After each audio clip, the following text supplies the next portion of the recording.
it's a nostalgic time for the U.S.-China relationship. We're at that period where we're looking back at the founders, the people that opened the relationship. You know, the Nixon Library is opening up its new hall dedicated to China. Many of the architects are, this is a period of deep reflection, right?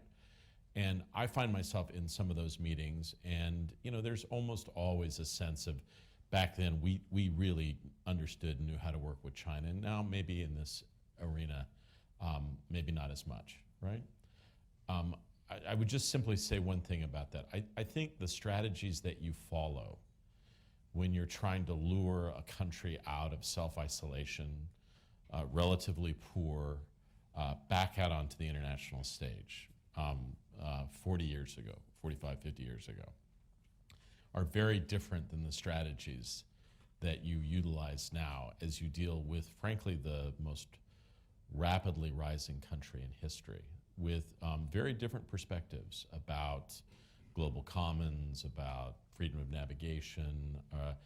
And so I think what I would suggest for the future practitioners is a recognition that U.S.-China relations are just going to get much harder. And in fact, if there is not tension in the relationship, it probably means that someone is not doing their job. And you're going to find areas that we're going to have to work together. Mm-hmm. And those areas generally are going to be because it is in the best strategic interest of both countries. And if you look back over the last 5 or 6 years, I actually think there are a number of areas where you've seen some real success in U.S.-China diplomacy.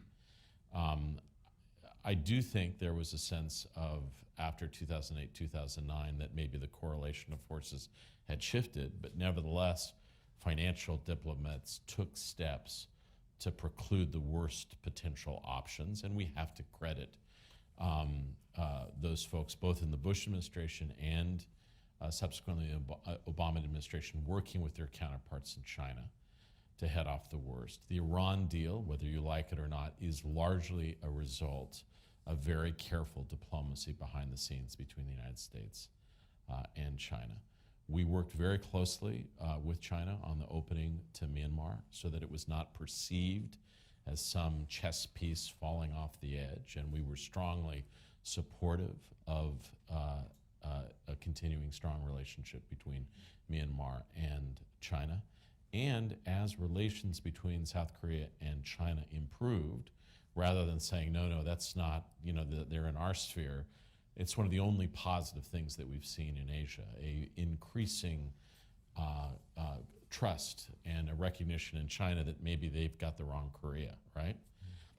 I could go beyond that. I think a relatively mature and responsible management of issues across the Taiwan Strait, something we really can't and very regularly talk about in public. But there are a number of areas, in addition to the climate agreement, that you've had some degree of success between the United States and China. Looking forward, though, starting in a new administration, the challenges are unenviable. And I would say at the top of the list is North Korea. And I think we're going to have to be very clear with Chinese friends. People will say, well, look, we've tried sanctions. We have not actually tried sanctions. North Korea is not a particularly heavily sanctioned country. It has nothing, no comparison with either Iran or Cuba or Myanmar. And we're going to have to take steps that are quite firm and that will likely involve financial institutions that have engagements in China. And I think the idea is you go to China and say, look, we'd like to work on this together, but we have to be prepared to make the case that what's going on in North Korea represents an existential threat to the United States. And we're not going to, we've tried diplomacy, we've tried a number of things. A degree of pressure is going to be inevitable. I think the cybersecurity issues have to be addressed more effectively, and a very clear line has to be given about certain acts that are contrary to specifics. I think that what Tom has laid out about doing a few things more quietly, I think makes great sense. I also think we need to underscore that we are committed to a relationship with China that is constructive, but we want to do this in a context where U.S.-China relations are embedded in a regional context. We do not want to take steps in the U.S.-China context that somehow undermine the confidence and security of surrounding neighbors. And so the challenges are real. I do think that some of this is structural. I mean, I'm talking like the Princeton professor, but I think some of this, could be, there could be steps that could have been taken that could have eased certain things. But the truth is, China is a rising power.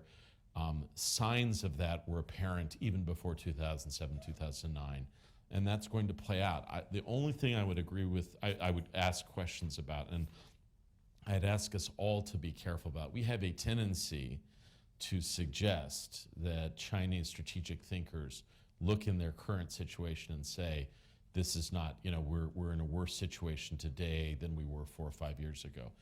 I'm not sure that's right, and I think we have to be very careful about this. And I think it is possible that Chinese strategic interlocutors believe that they're actually on a necessary course that's going to be tough and it's going to be harder, and that they will offer to every country, here's areas that we're going to work together and here's areas that we're going to be tough.